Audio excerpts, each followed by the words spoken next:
While it hasn't necessarily been fast, we have made a lot of progress on the suspension lift project for this 78 Firebird. The front end is pretty much sorted out, but there are a few things to finish up at the back of the car. Specifically, we'll be working on the rear Swaybar setup, which is not off to a great start. Well, I just went to do a test fit and realized these brackets don't fit over the 1/2" U-bolts. That's not particularly surprising and should be relatively easy to correct. And after a bit of filing, slides on there nicely, a bit of wiggle room for everything to settle. And now that those fit, we can grease up the ends of our repainted Swaybar, slide on the new bushings, remove the nuts from the inner U-bolts, lift the Swaybar up into position, and get both brackets into place. Once that's all snugged back down, we can use a jack stand to hold the bar where we want it. Now that it's relatively close to being in position, we can see that with the ends of the Swaybar mounted where they're supposed to be, the links are a bit far off. You can see why this isn't exactly a bolt-on operation here. Measured this differential cover, it's about 2.5 inches, and the replacement one that we'll eventually be putting on here is more like 3.5. So I want to leave about 1 inch of extra clearance here. Measuring from the center of the link eyelet to the center of the bar, we're looking at about 8.5 inches. And the length of the round section of the existing links is already about 8. So for our extended links, we're going to be looking for something like 16.5 inches of tubing in the center. Those links are held to the body of the car with a bracket and through bolt, which we'll go ahead and remove with a wrench and impact gun. We'll do the same for the driver's side. We'll also have to get these crunchy upper bushings out. Might be able to knock them out because they're really dry. The first step will be removing the steel sleeve, which fortunately the vise was able to do with just a pair of sockets. And thanks to the extremely dried out bushings, this second comes out just as nicely. Then we can use a socket with a similar outer diameter to the bushing to knock it out as well. This may be the easiest rubber bushing removal I have ever been involved in. The next step is going to be removing 40 years worth of crust from these links. And once they're down to bare steel, we can see that the tubing diameter is 0.62 inches, which is right about 5/8 of an inch.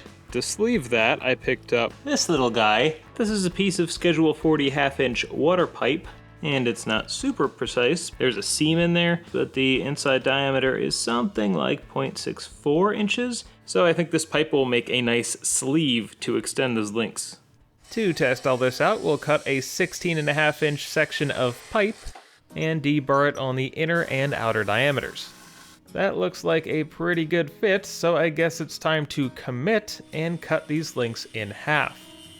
This particular step does go against my stance of not modifying the car in an irreversible way to make this lift kit work, but at least links could be obtained from a donor car and bolted right back onto this one.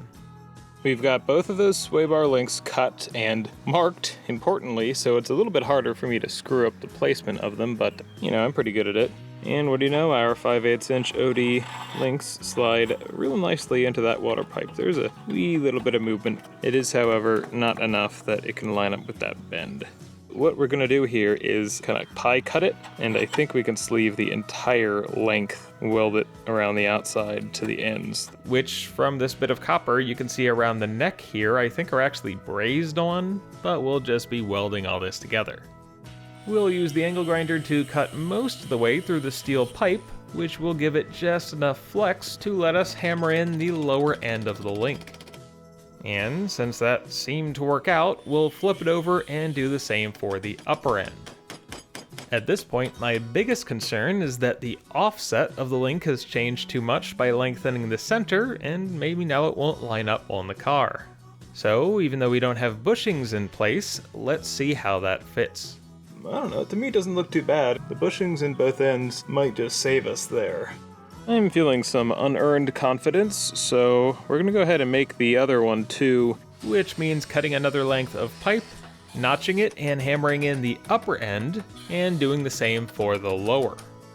To weld it, I'm going to open up these high cuts again, so just run the angle grinder over that one more time so there's enough space to get the welding wire in there. Well, that's solid all the way around. Well, the end's solid, and I think it should be pretty strong. We'll make sure the ends are parallel to one another, and out comes the messy flux core wire. Once everything has been thoroughly connected, we'll use a 5/16 of an inch drill bit to add pockets, which we will be rosette welding for even more security. After that grinding and some hand sanding, these are pretty much done. I'm going to go ahead and use rust converter on the ends. Once that cures in probably a day or so, the whole thing is going to get that spray bed liner just like the shackles did. That's a strong and somewhat textured finish to hide some of my crimes. Once those have had a chance to dry, it's time for assembly. We've got a set of polyurethane bushings for these, so let's go ahead and get them pressed into place. The bushings for the closed ends are a pretty snug fit, but eventually I figured out how to install them. Here's my secret technique. First, you gotta lube the holy hell out of that thing. Get the leaves off, the leaves are not helping. Then you line both up in that vise. Hold the Swaybar link with your neck and wiggle it as you tighten. Aha! Flawless. And then you just give another little push. Another little push. Little push. With that push, the bushing is fully seated. And all it's left to do is push these steel sleeves into place. Now that we have those together, we're going to slot the upper sides into the car, get a bolt through. And once those are both hanging, we can install these slotted lower bushings onto the Swaybar, which is considerably tougher with these stiff polyurethane bushings compared to the old rubber ones. No! I had it. And once I finally got that snapped into place, I realized I had it on there backwards. Crap, that slot should probably go down, huh?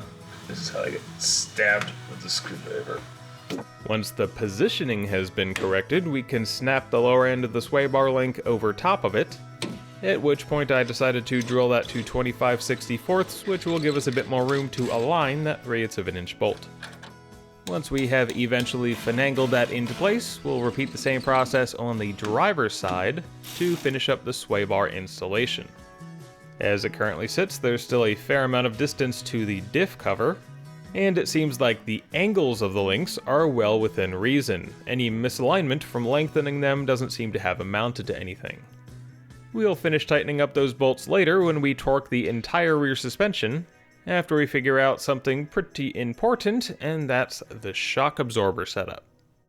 The spring-assisted ones that had previously been on the car were already too short and would now definitely be woefully inadequate, so we're going to have to make some changes. Option 1 would be to lengthen the existing shocks or similar stock-style ones with these 2-inch upper shock spacers, and maybe even additionally add on stud end spacers, just like the ones we used on the Pinto. Option 2 was just to find some longer shocks. I looked for pretty much just the longest shock I could find and ended up with these, which are spec'd for a 1988 C2500 pickup. They're definitely overkill for the amount of weight on the back end of this car, and may end up riding pretty bad, but they were inexpensive and at least give us a starting point. The complication is that these use a sleeve and bushing style lower end, and not the stud setup that the car came with. It seemed like all of the long truck style shocks mounted this way, so we'll try to convert that over one way or another.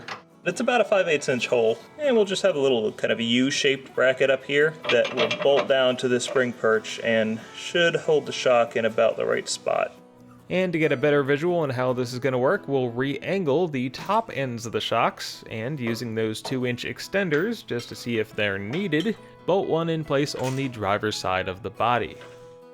And it does mount there just fine, but we'll end up removing that upper spacer since our adapter will add length to the bottom end, and it's already pretty much where it needs to be. We'll be making the shock adapters out of the same 1/4-inch plate steel we used for the spring shackles, and with the parts laid out, we'll drill 5/8 of an inch holes for the adapter mounting bolts and 9/16 for the shock through bolts. We'll finish cutting everything out and then take inventory of what we have to work with. We have a long piece, a short piece, and then a base for each side. To space them out for welding, we're gonna have some washer shenanigans going on, and we're using the old shackle bolts because I still don't have any 9/16 bolts. This is just a touch over 1 5/8 inches between the two, and the shock bottom eyelets are 1 5/8, so this fits nicely over that. And we've got our oddly shaped bottom plate here. We'll go on just like that. We'll start with a tack weld, and after a successful test fit, fully weld those tabs together. After cool down and cleanup, we'll go in for a test fit. And it seems like these medium-duty truck shocks are just the right length without the extensions. I should be able to let off on the jack. It's not binding on anything, not rubbing on anything. And after a little bit more space is made by using the bolt technique we showed on the shackles, those are ready for a coat of bed liner. After which they are ready to be installed. Starting on the driver's side, we'll drop the adapter in place and thread on a lock nut. All nice and easy, the tricky part is going to be tightening it down. I'll do my best to hold the adapter in place using a socket extension, as the 5/8 of an inch nut is torqued to 150 foot-pounds. With that looking good enough, we'll raise the axle up and get the shock slotted and bolted into place. Once that through bolt is snug, we'll do the same on the other side. The shocks are going to be acting as the down travel limiter, which is less than ideal but probably won't matter for us, and it's good that we have something so that we're not overstressing the parking brake cables and rear brake hose. Unless I'm forgetting something other than tightening a bunch of bolts, it's all on there. It's been a ridiculous undertaking and way more work than I was prepared for it to be, but the lifting part of the car is basically done. I'm sure there will be changes I'd like to make down the line, but everything we have here right now should be workable. Everything seems to be moving as it should as we load and unload the rear axle, and it's starting to look like I made those Swaybar links too long, but that's very unlikely to cause an actual problem, so tweaking that is way down on the priorities list. This project has already been stalling out for far too long, so I've really got to focus on what's important, and that's making the car drivable again. So I think it's about time that we reinstalled all the wheels and took another look. I was not ready for how complicated all this suspension work was going to end up, but at least it finally feels like we've gotten somewhere with it. Though, if we'd like to eventually get somewhere in the car, we should probably tighten a few bolts. Since we have almost all polyurethane bushings back here, it doesn't really matter what ride height we tighten them at, but there are a few exceptions, like the front leaf spring bolts. Once the car is on the ground, we'll tighten these. But before that, while everything is still nice and accessible, we'll go on a bit of a spree, starting with the shackles. Without dropping the gas tank, we won't be able to get a torque wrench topside, so we'll settle for using some nice long wrenches and saying that's not going anywhere.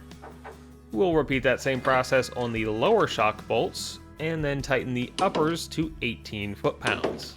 Driver's side one is a little harder to get to. The upper Swaybar links will get torqued to 30 foot-pounds, and we'll do the same for the lowers. Next up are the axle U-bolts, although I do have some concerns. The factory 7/16 of an inch hardware is spec'd for 40 foot-pounds, and I couldn't find a spec for these particular half-inch U-bolts, but they're probably supposed to be somewhere around 80. My worry is down to these. This car uses spring pads. We've got polyurethane ones on here. They would have been rubber from the factory. And with a taller than stock leaf spring pack, which these were even before we modified them, those pads don't really fit correctly. The spring plate can't butt up against the axle mounts like it's supposed to, which has resulted in it bending. I was hoping that these half-inch U-bolts would be strong enough that they wouldn't mind that bend in the plate, but when torquing them down to 40 foot-pounds, it turns out I was wrong. Okay, yeah, this is exactly what I was afraid of. The U-bolts are bending. That's only 40 foot-pounds doing that. These U-bolts should not be reused, they should be replaced. But I've never exactly been a model citizen, so we're going to loosen those and try something else with them. We're going to add spacers between the spring plate and mount, The tricky part is that we still need to make sure there's enough tension to squish the spring pad and hold the spring pack still. So how did I scientifically determine the perfect amount of spacing? Yeah, I guessed. I also made up the compromised torque value of 65 foot-pounds, but maybe there weren't enough spacers or it's too little too late because the U-bolts are still bending. So, what did I decide to do about it? Well, even though it's not awesome, it doesn't seem likely to be a problem, and it sketches me out enough that I will definitely come back and do something about this later, but for now we're going to leave it as is. One option down the line would be entirely removing the spring pads, but since they contain the centering features for the spring packs, this seems like a less than ideal solution. I'll probably just end up straightening out and beefing up the existing spring plates. For now, we'll be ignoring those potential problems and moving on, which means setting the car fully back on the ground. It's really great to see it sitting on all four tires again, although now that the weight is fully supported by the suspension, that rear sway bar does seem pretty low. I may have gone a little overboard with the link extensions, so mostly for aesthetic reasons we'll probably end up shortening those later on. My initial impression is that the suspension isn't exactly soft, but at least it is moving, which is going to have to be good enough for now. I can only assume the parking brake is going to need some adjustment. Okay, yeah, that goes pretty far. Which is a problem for future me. Right now we're going to torque the wheels to their usual 100 foot-pounds, and with the suspension loaded, tighten the front spring eye bolts. Which pretty much takes care of the rear suspension, but there are still some loose fasteners and loose ends that we need to cover on the front. Most importantly, we still need to set up our alignment angles. They're certainly looking a lot better than when we first put those lift spindles on the car, but there's no way they're where they should be.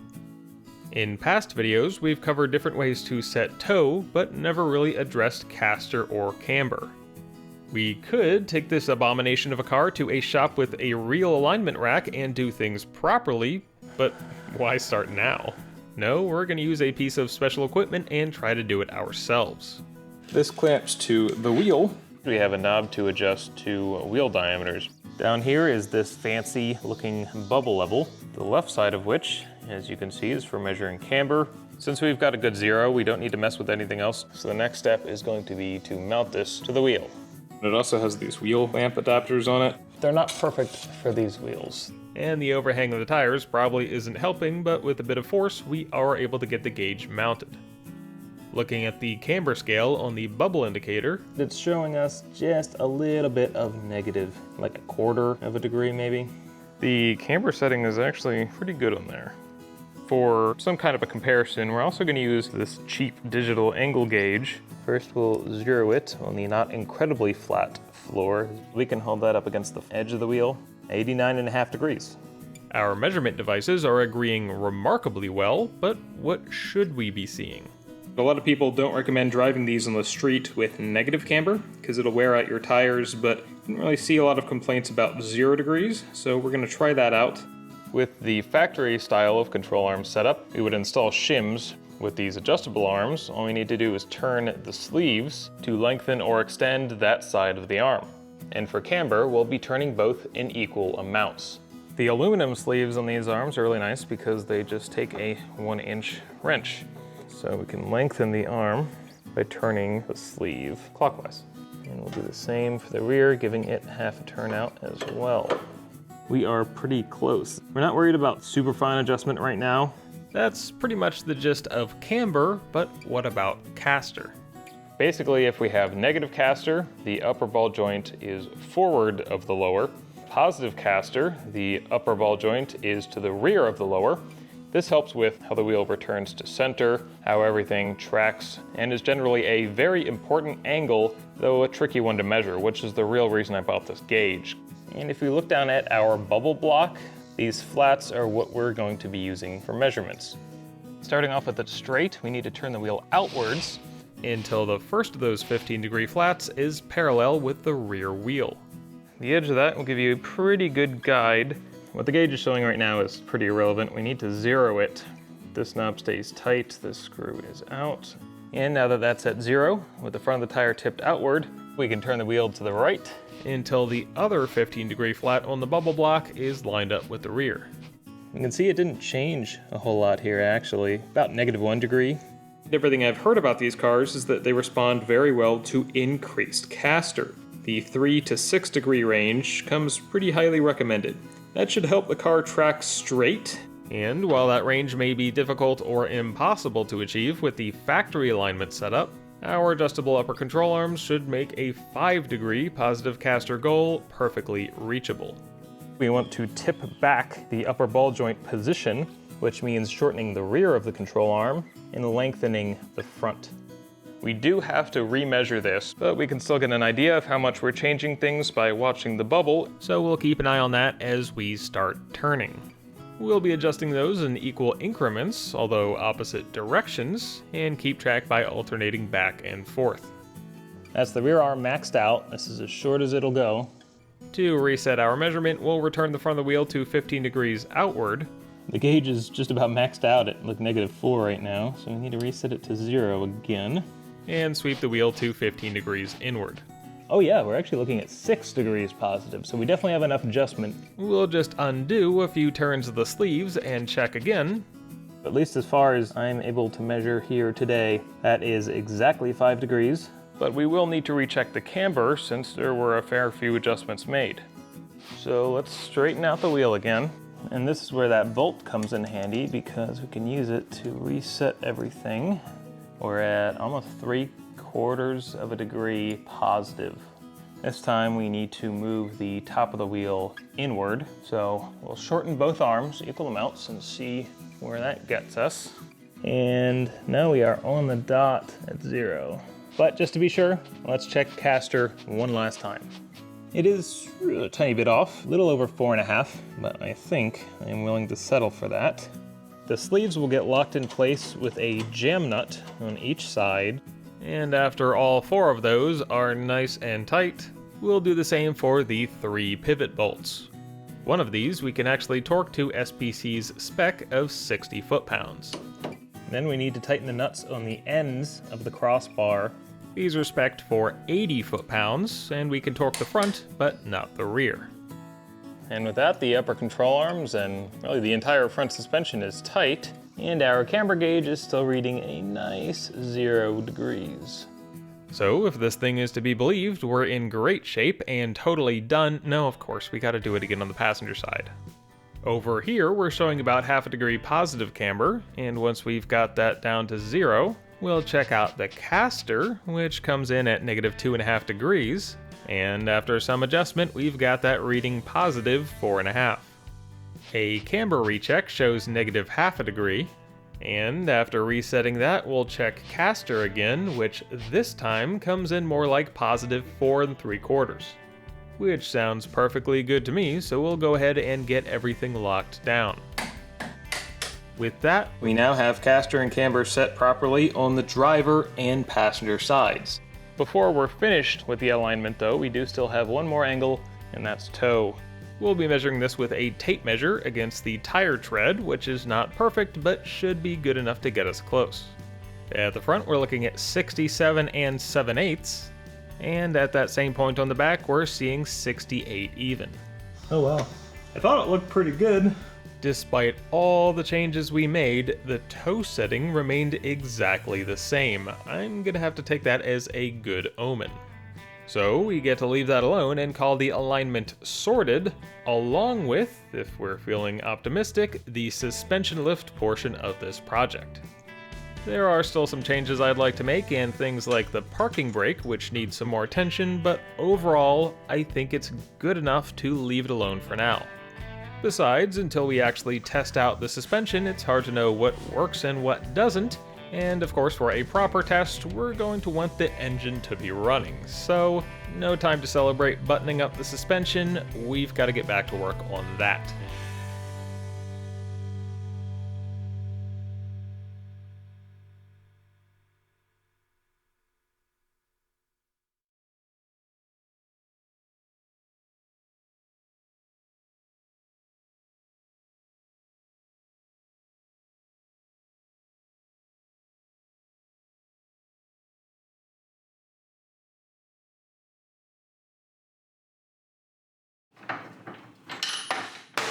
is an issue.